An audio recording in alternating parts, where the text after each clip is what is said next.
Welcome to Powered by Predator, brought to you by Goliath Gaming, a series of interviews that we're doing with various members of the Goliath Gaming team and some cool personalities from South African gaming and esports to find out a little bit more about the industry and also help you on your professional esports journey. Today, I'm joined by Gabbi Brondani, who has such an interesting career.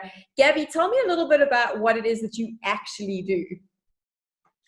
So I am a public relations practitioner. I've got my own boutique public relations company called Urban Espresso, but I also am one of the co-founders of Goliath Gaming, and sort of marrying the two together, I am the public relations practitioner for Goliath Gaming. So I handle everything from brand relationships, marketing campaigns, media relations and media coverage and all of that kind of stuff for the team and for a bunch of other brands within the gaming space. So that's me in a nutshell. In a nutshell, but you wear two hats because you're on the side of the sponsors, but then you're also on the side of the players and the teams. How do you go about balancing those two hats?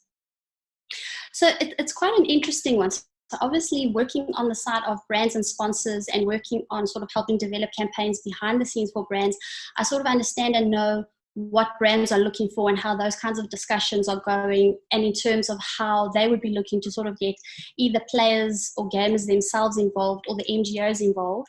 And on the other side of things, it also helps working with an MGO and working with players directly, because I can also then help better inform the campaigns and projects I'm working on, where it may be new territory for some of the brands. So understanding how working with gaming influencers work, how certain campaigns should roll out using gaming influencers or MGOs and that kind of stuff, it definitely helps. Working with the one helps inform the other, which I think benefits both sides.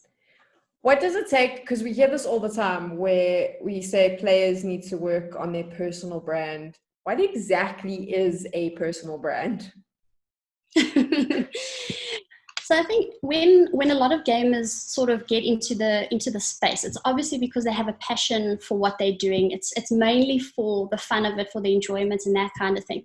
But I think as the gaming space is developing and things are growing and more brands are getting involved, the landscape is starting to shift, which is actually making it even more exciting than it was before for gamers, where if you can be aware of and understand what exactly a personal brand is and how to sort of go about developing your personal brand, you'll find that there are a lot more opportunities that open up to you outside of just playing the game. Obviously, if you want to, there are some people who are very happy and very content with just competing, just playing the game. They don't want to build a person. There is definitely a lot of value in it. So basically, a strong personal brand, it's someone who's built up a cohesive, clear, consistent sort of image of themselves. They know which audience they're trying to talk to. They are very clear about the kind of messages they want to communicate and the people they're talking to and how they're talking to these people. It's a whole bunch of things. So it depends on the type of person and what they want to talk about. What is your advice to players who have potentially moved into the space where they're now competing in the top leagues? They're considered one of the top players, but maybe social media and creating content outside of just playing is not really something that they feel comfortable with. I mean, they could be really good at the game, but maybe they aren't comfortable talking to people. Is that something that they need to overcome? Have we reached a point where unfortunately it's just not enough to be a good gamer? I think, like I mentioned earlier, if someone does want to just be a gamer, that's completely fine and that's totally okay. But where a gamer sort of wants to take their career to the next level, it's really important that they start thinking about things like their own personal brand and getting outside of their comfort zone and pushing themselves a little bit further than what they're used to and what they're comfortable with. Because I think a lot of gamers may be very comfortable with just playing games, being behind the scenes, get that active on social media. But the reality is, if you do want to take your career to the next level, you do need to start doing those kinds of things. And it doesn't need to be hectic adjustments or like massive steps that you need to take. It can be small little incremental things that you can start doing. So you don't have to be active on every single social media platform. It can be something as simple as, if you prefer one social media over the others, focus your time and your effort on building your brand on that specific platform. engage with your fans, interact with them. That makes a really, really big difference. And I think that the really beautiful thing about the space and the time that we're in at the moment is that anyone has the opportunity to build and develop their own brand just using social media.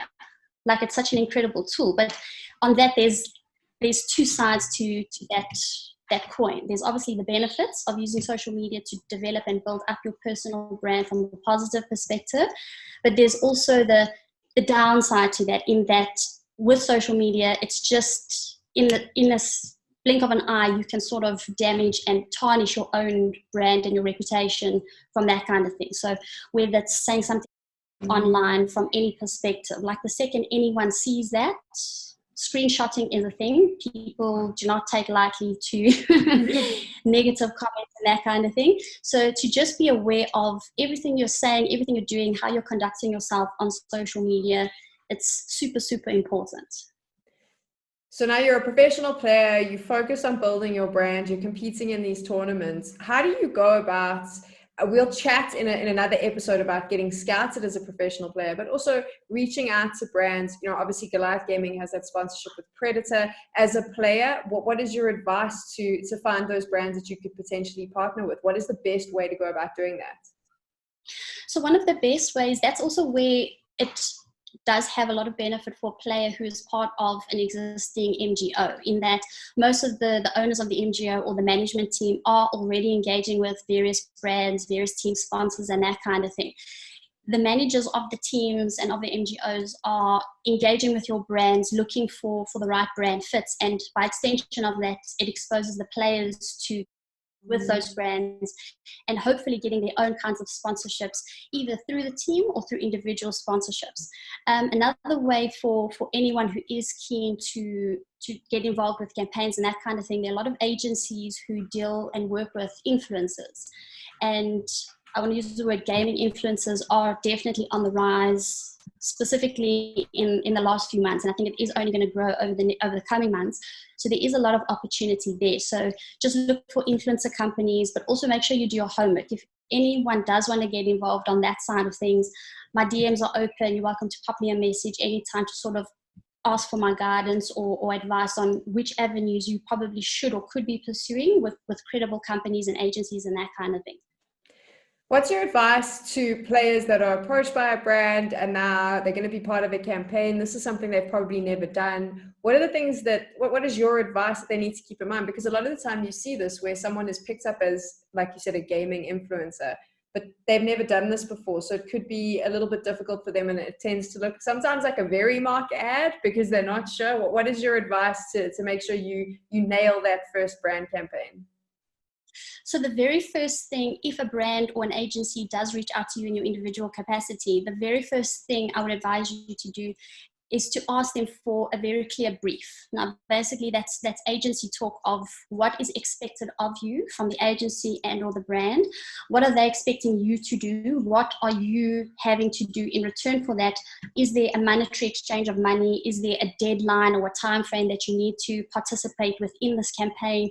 So yeah, the who, when, why, how should form part of a very clear brief. And if there's anything that you're uncertain of or that isn't clear in the brief, you need to just be open and have an honest chat with whoever it is that has approached you, just so that you understand what are the expectations of you, what do you need to deliver. Because the worst thing that can happen is that if you don't understand the brief and you accept a campaign and you don't deliver as per what an agency or what a brand is expecting of you, that in itself sort of damages your brand reputation for any future campaigns. Like, you want to make sure you are absolutely clear about what you cannot do, what you should and should not be doing, so that you deliver to the best of your abilities. Because the reality is, if you do like an amazing job on one campaign, people are going to see it and people are going to notice it, and it can only open more doors for you and more opportunities in future. And that was the other thing I wanted to touch on is we briefly mentioned how social media is one avenue for you to build your brand, but there are other avenues to help build your brand. And why it's so important to build your brand is within the gaming communities, I think it's easier for your typical traditional gaming brands to know who are more likely influencers within the gaming space. But broader than that, where we've got a lot of non-endemic brands who are getting involved, they don't really know where to look from a gaming influencer perspective and from a brand and campaign perspective. So more than likely what they're going to do is they're probably going to ask the people in their network, or they're going to Google it. And the best way for you to get recommendations is by profiling yourself online, building good relationships with your communities, with your fan base, with anybody and everybody around you, whether it's within your team, with players on your team, whether it's players in other NGOs. You really want those genuine relationships. Like, that goes such a long way. And in addition to that, and sort of being active and really authentic on social media, put your hand up and try and get involved in media interviews wherever you can. Whether it's, I know broadcast interviews for most people, radio and TV, it's a little bit of like a stressful thing. So if that's not what you're comfortable with, you don't have to sort of dive deep into that first. Get involved if you want to write any articles, or get in touch with any journalists writing gaming specific articles for gaming websites and that kind of thing. Just reach out to people, start getting your name out there, because it really does help you building your brand and having things on Google in media articles and that kind of thing. Another really valuable way to sort of build your own personal by your performance and your results in various tournaments and leagues and that kind of thing. So by winning competitions or coming or placing in like the top 10 and that kind of stuff, people will start to notice and start to see your name a lot more frequently, which also then reinforces who are you, what are you about, and that kind of thing. So it's, quite a mix of things that involves building a really successful brand, but it's all really important things that you should bear in mind. All those things you can keep in mind. Obviously takes a little bit of time as well, but if someone needs a little bit of help, you mentioned earlier that they can slide on into your DMs. Where can they find you online to do just that? So I'm Gabbi Brondani on Twitter. That's probably the easiest way to reach out to me, either in my DMs or pop me a tweet, and I'll be happy to respond anytime. There we go. And Gabbi, thank you so much for chatting to us. Of course, if you want to see some of Gabbi's work, make sure you're following Goliath Gaming on social media. We'll put all the links below. It's a great place to get information, and she'll obviously share some views there as well. And of course, make sure that you're following the Predator South Africa accounts, because we're going to have more awesome Powered by Predator content coming up over the next few weeks, teaching you a little bit more about what it takes to make it in the South African gaming industry.